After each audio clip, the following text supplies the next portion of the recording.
All right, welcome back, everybody. Another episode of the No Money Real Estate Podcast, but we're still on the election campaign. And I wanted to talk to you guys again because I went back and watched and listened to my own podcast. And I realized that I wanted to go a little bit deeper into helping everybody to really think clearly about their election choice in this federal election that we're having in Canada. And the details that I'm giving you right now, they should actually help you in any election in the future if you take the time to think about it. And I'm going to get into it right after this. Hey, my name's Ken Dunn, and I'm a real estate investor. I want to welcome you to the No Money Real Estate Podcast. On this show, I'm going to interview elite level real estate investors from all over North America. And I'm going to help you to see one thing that all successful real estate investors have in common. They built their portfolios without using a dime of their own money. I've got a portfolio of $300 million in real estate. That includes resorts, apartment buildings, commercial buildings, and I built the entire portfolio without using a dime of my own money. Real estate is a business that anybody can get into, but the strategies that those tight real estate investors use to build massive portfolios have been kept secret for decades. Now, because of this show, I'm going to reveal them to you. So let's get started. So what I want to talk to everybody about is just this idea of who you should vote for and how you should think about voting. Now, the first thing I have to address is the haters. There's going to be a whole bunch of people out there in this political landscape in Canada right now that are the haters. And the haters I'm talking about are the ones that have been running around for the last 3 years with the F Trudeau flags on the back of their trucks. There's always going to be people that don't think about things pragmatically or look at logic to make decisions, but they just want to be part of the herd. They just want to go out and cause chaos and cause turmoil. And I'm going to tell you to step back from that for a second, because you have to think about what's going to make your business grow faster. This is a special episode about how to vote for real estate investors. And that's specifically what I want to think about here. Now, if we think about all of the issues that we have in Canada right now, there's a couple that definitely need to be coming out of the mouths of the people that are trying to get the Prime Minister's office. Firstly, our relationship with the United States and President Trump. If the candidates are not absolutely addressing how they're going to deal with that guy south of the border, then they're not worth us listening to. That's got to be one of the biggest parts of this. The other things we have to look at are what are the biggest challenges we see in this country. And obviously, first and foremost, is the housing crisis. So you want to listen to candidates that are figuring out ways and that are presenting solutions for our current challenges in the housing crisis. And what I'm going to tell you right now is, if you're going to think about this logically, there's two different parts of what's happening in the housing crisis that we need to be thinking about, and those elected officials need to be focusing on. Number one, there's just not enough houses. We all know that. And so what is the solution to that? How are we going to get more houses built? Listen clearly. Take the time to actually listen to them. Don't get excited for Pierre Poilievre because he's the new guy. He's not part of the liberal group that's been around forever. Just get that shit out of your mind and look at these five. I said five of them, but there's really two that are in the running and a third one that could really screw up the landscape. So look at what they're saying and listen really, really clearly to what they're saying. So when it comes to real estate investors, we're looking at this housing crisis. One part of it is, how do we get more houses built? Here's the second part. And I'm going to give you an example of somebody who's thinking the right way about this in a second. What else can we do to help people buy houses? Because of the housing crisis, houses are costing more for people to get into. Mortgages are costing more for people to get into.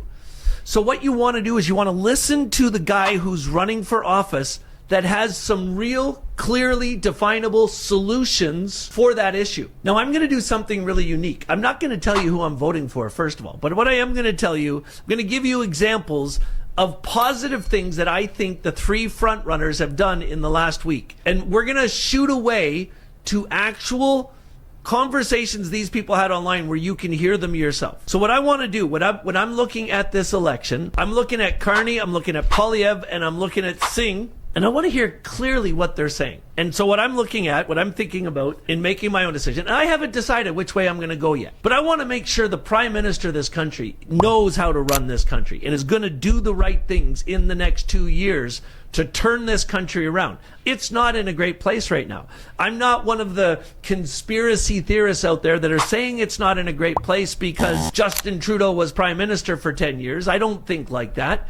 I think logically about things. And rather than looking at how it got to where it is, I want to figure out where should my vote go so we can make sure the right person gets elected that's going to fix the problems. And you got to listen to every single thing they're saying. And I think there's two major things that I want to hear as a real estate investor, as somebody who wants to build homes, who wants to build communities. Listen, friends, I have a 50-acre parcel of land on the outskirts of Kingston, Ontario, that we're putting together plans right now to build over 1,000 homes on that real estate, on that piece of land. And we're looking at different options for what we should do. Are we going to do affordable housing? Are we going to do apartment buildings? Are we going to do rentals? Are we going to subdivide it and sell homes? We don't know yet. And so I'm listening to these guys running for office because I have a vested interest in the decision and whoever becomes it and what their plans are, and are they going to help me to build homes for this country?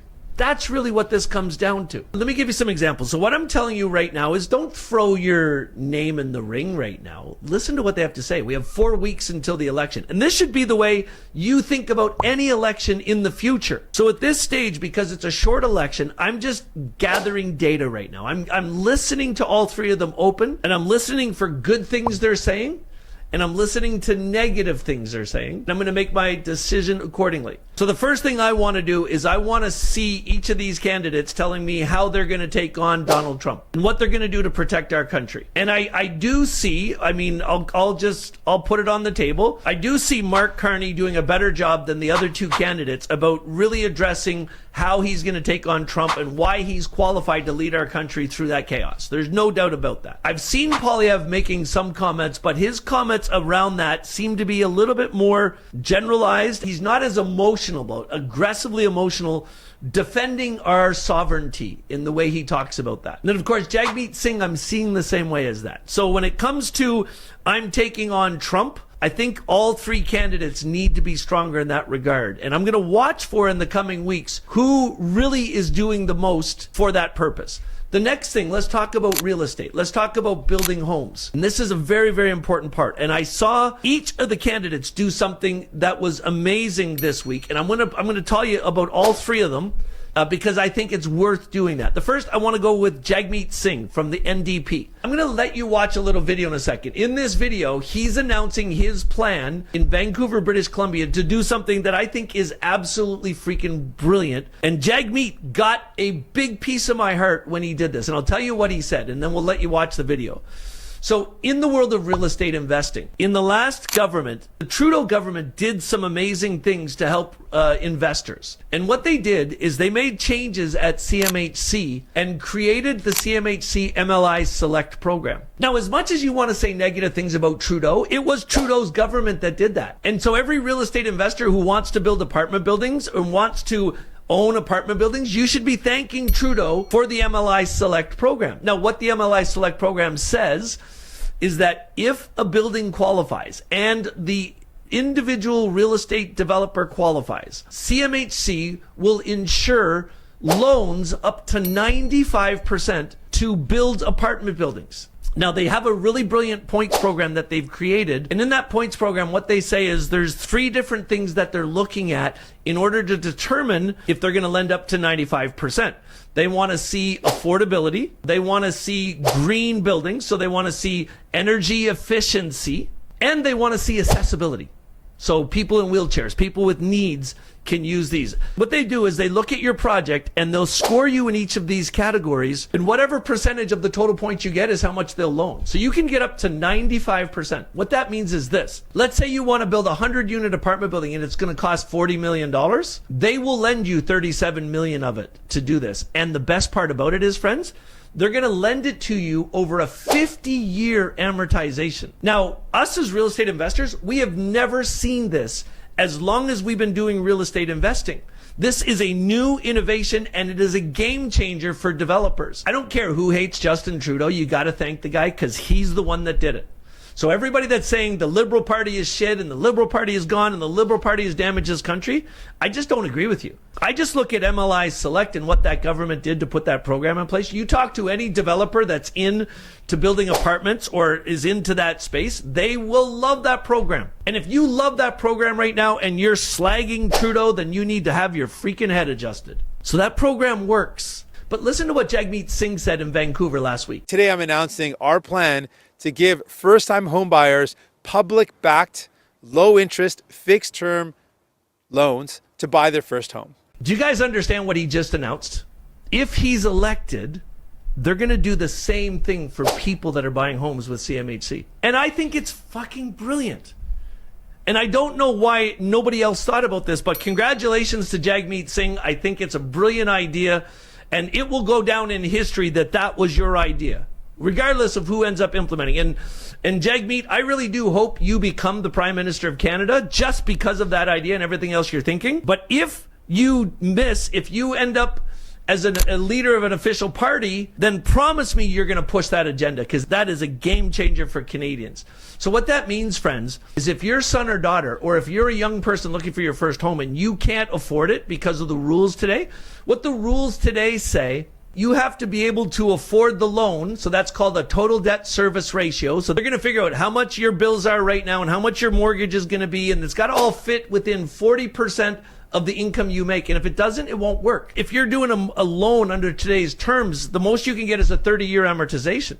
So I'll give you an example. Let's say you're buying a house for $600,000. 30-year amortization means your mortgage payment's going to be about $2,000 a month. So when they figure out all your expenses and that mortgage payment, they're going to say you don't qualify. But what Jagmeet just said is he's going to give people 50-year amortizations. He's going to give the same offer to every single Canadian buying a house, a first-time home buyer, that they're giving to developers. You know what that means for you, friends? That means the government's going to insure a mortgage so that a bank will lend you money with a 50-year term. That means that same house that you're going to buy for $600,000 that was going to cost you $2,000 a month, it's now going to cost you $800 a month. So my question is, how many people watching this video right now could afford to buy a home if you were only spending $800 a month on your mortgage? And all the proverbial hands raise in the air and shout, amen.